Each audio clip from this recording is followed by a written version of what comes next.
আল্লাহ যখন এই পৃথিবী সৃষ্টি করলেন, পৃথিবীর মধ্যে ভাইব্রেশন হচ্ছিল, কাপাকাপি। আল্লাহ পৃথিবীর কাপাকাপি বন্ধ করার জন্য পেরেকের মতো পাহাড়গুলোকে পৃথিবীতে ঠুকে দিলেন, কাপাকাপি বন্ধ হয়ে গেল। এই দৃশ্য দেখে ফেরেশতারা বলে, ইয়া রাব, পাহাড়ের এত শক্তি, আপনার সৃষ্টির মধ্যে পাহাড়ের চেয়ে শক্তিশালী কিছু আছে? আল্লাহ বললেন আছে। সেটা কি? আল্লাহ বললেন সেটা লোহা, কারণ লোহা দিয়ে পাহাড় কাটা যায়, ঠিক কিনা? লোহার কথা শুনে ফেরেশতারা অবাক।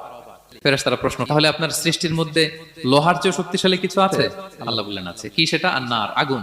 কারণ আগুন লোহাকে কি করে? গলিয়ে ফেলে। ফেরেশতারা শুধু অবাকই হচ্ছে। ফেরেশতারা বলে, আগুনের চেয়ে শক্তিশালী কিছু আছে? আল্লাহ বলে আছে, আলমা, পানি। কারণ আগুনে দাউ দাউ করে জ্বলে ওঠা আগুনের মধ্যে পানি দিলে আগুন অস্তিত্ব হারায়। ফেরেশতারা শুধু অবাকই হচ্ছে। তারা বলে, তাহলে পানির চেয়ে শক্তিশালী কিছু আছে? আল্লাহ বলেন আছে, রিহ, বাতাস। কারণ বাতাস পানিকে একদিক থেকে আরেক দিকে নিয়ে যায়। জলের মধ্যে বায়ুর উচ্ছ্বাস লাগলে জলোচ্ছ্বাস তৈরি হয়, ঠিক কিনা? ফেরেশতারা আবার অবাক হয়ে বলে, তাহলে বাতাসের চেয়ে শক্তিশালী কিছু আছে? আল্লাহ বললেন আছে। সেটা কি? বলতেছে বনি আদম। ওই মানুষ শক্তিশালী যে গোপনে দান করে।